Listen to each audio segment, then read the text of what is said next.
পূজাকে নিয়ে শাকিবকে নিয়ে একটা কথা হয়েছিল। আমার দৃষ্টিতে মনে হয়েছিল যে পূজা শাকিবকে অনেক বেশি ভালো মানাতো। কিন্তু কোনো একটা সিন্ডিকেটের জায়গা থেকে একটা মিথ্যে কিছু ছড়িয়ে তাদের কিন্তু সুন্দর কাজগুলোকে একটু হলেও পিছিয়ে ফেলেছে।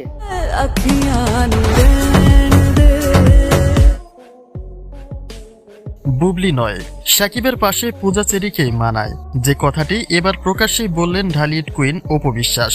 তার মতে ঢালিউড ইন্ডাস্ট্রির সুনাম ধরে রাখার জন্য হলেও শাকিবের পাশে একজন ব্যক্তিত্ব সম্পন্ন নায়িকা দরকার, যা তিনি খুঁজে পেয়েছিলেন পূজা চেরির মধ্যে। কিন্তু প্রতিপক্ষরা সেই জুটিকে নিয়ে মিথ্যা বিভ্রান্ত ছড়িয়ে সবটাই নষ্ট করে দিয়েছে।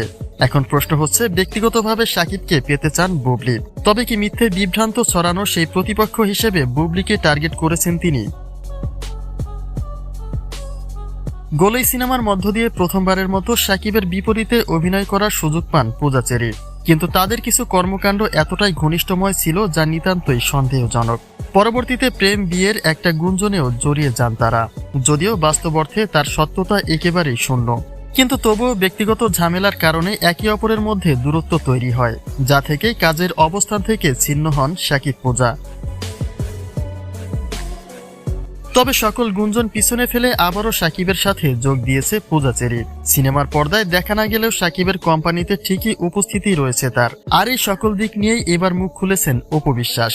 তিনি বলেন, অপুর পরে শাকিবের পাশে একমাত্র পূজাকেই মানিয়েছিল, আর সেই জুটিকেও মিথ্যে বিভ্রান্ত ছড়িয়ে অনেকটাই পিছিয়ে ফেলা হয়েছে।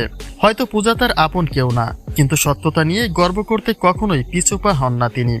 যেখানে অপুর এমন মন্তব্যে অনেকের চোখেই সন্দেহের প্রতীক হয়ে দাঁড়িয়েছে শবনম বুবলি। যেহেতু শাকিবকে নিয়ে বুবলির সাথে তার ব্যক্তিগত দ্বন্দ্ব রয়েছে, তাই বুবলি রূপলাবণ্যতায় সেরা নায়িকা হওয়া সত্ত্বেও পূজার নামটি উল্লেখ করেন অপু বিশ্বাস। অন্যদিকে শাকিব পূজার বিরুদ্ধে মিথ্যে বিভ্রান্ত ছড়ানো সেই তালিকায় বুবলির নামটি যুক্ত করে দিয়েছেন কিনা সেই সন্দেহটা যেন থেকেই যায়।